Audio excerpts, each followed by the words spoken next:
Well, I have pocket gopher trapping. That's what I'm doing my speech on. Because how many of you have seen like those big black mounds of dirt, like in a ditch, or like by a cornfield or bean field, or even in town? You see them in town, like over there, a lot. So those are pocket gopher mounds. So what a pocket gopher is, it's basically a rat. It's like it can be like really small, but they can get huge. Like I caught one that was like the size of like that. It's like that big. It's huge. So basically, it's a rat that has huge front paws with big claws and big teeth because it pushes dirt and it tunnels underneath the ground and it eats the roots of plants, but mainly corn and beans. They really like those.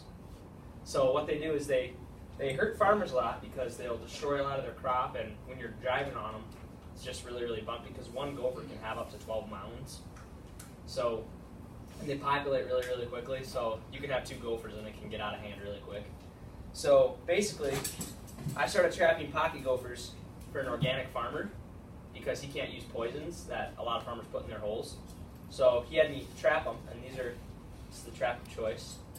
So I will, you pass this around, just don't set it. So that's the trap you use, and they're pretty strong. It'll clamp down and it'll kill it pretty right away, almost cut it in half.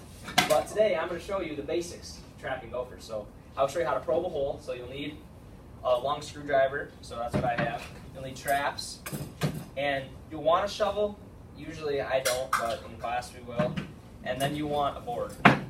So the basics, first thing you gotta do is probe the hole. So you'll come up onto your mound of dirt in this pot, and you'll notice kind of a U in the dirt because the gopher, it can only push dirt forward because they have really big cheeks, so that's where they'll store a lot of the dirt. So they can only push it out. So you'll take your probe, and when you push, you'll feel everything else is really hard until you hit the hole, and it'll just kind of go limp. So once you find the tunnel, all you do is just dig it out with your hand.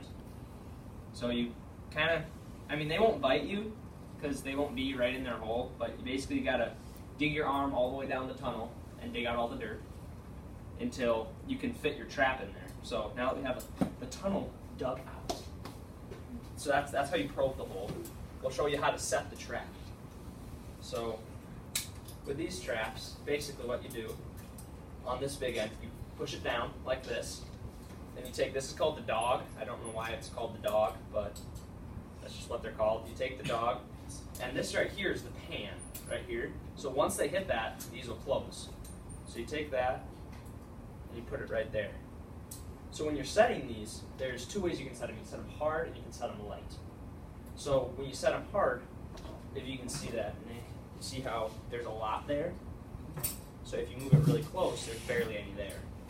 So if you guys can kind of see that, that'd be hard, that'd be light.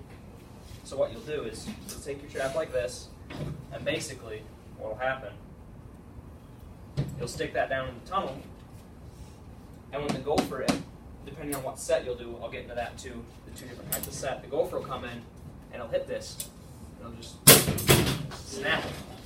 And if it's small, it'll usually cut them almost right in half, and this will probably, so you got to be careful doing this because it could break your hand or cut you up pretty bad. But so you just got to be careful. So now that we've probed the hole and you've learned how to set the trap, we will show you. There's two sets you can do. You can do an open set and a closed set. So basically, why do you do an open set? Because these gophers, when you stick your hand down in here, you'll notice it's like 10 degrees cooler because it's always under shade.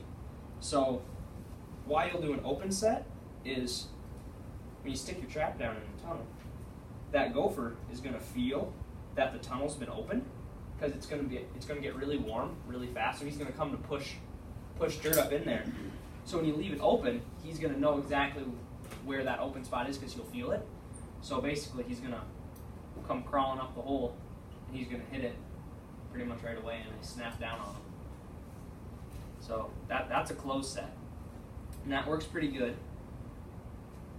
And then the next set is that was an open set. The next set's a closed set, where you stick the trap down in there, and then you take your board, and you kind of clear off all the dirt around it, and you put the board over the top, and then you bury the board. So there's no heat or anything coming in, and then you can put like peanut butter behind it because it'll smell really good, and the gophers like the smell of it. So what you'll do with that, the peanut butter's optional. I like to do it because it just adds a little scent. What you'll do is you'll put the peanut butter right back there, and that way they'll be able to smell it and they'll come into the trap and it'll catch them pretty quick. But one thing, when you are trapping pocket gophers, there's some safety tips you want to do. You really want to probably not handle the gopher with your bare hands because they can carry diseases. And another reason why you want to carry a probe is sometimes when you do take them out, they'll still be alive. So you'll have to dispatch them in a very humane way. So you want to be careful when you're taking them out. You want to, so let's say this is our trap right here. So you always take a flag so you know where you set your traps. So we have set this trap. We will come up onto this hole. We will open this up and you'll be able to see if the trap has been closed or not. So you'll kind of want to pull it out gently, and I always, when I pull it out, I always throw it because if it's alive, I want to walk onto it so it's not like in my hand. So you kind of throw it over there, and then if it's alive, you'll just finish it off. Nice. So pocket gopher trapping is a very effective way to get rid of a nuisance pest. It's nice for farmers because they don't have to spend money on poison. And you can actually trap pocket gophers in public places. Like, I mean, I wouldn't recommend doing it over here because you wouldn't want a kid to get snapped on. But you can actually take the pocket gophers and cut off their tails after you kill them and bring them to the county, and they'll give you $5 per gopher. Or if you do it for a farmer, you know, he'll probably pay you more to do that. So now that you've learned an effective way to get a little extra money, and it's pretty fun. It's fun to do. Doesn't take long. Doesn't take a lot of equipment. So you'll want more traps. Like we'll run 7-8 traps a day. So that's how you trap pocket gophers. And that's it. Thank you guys so much.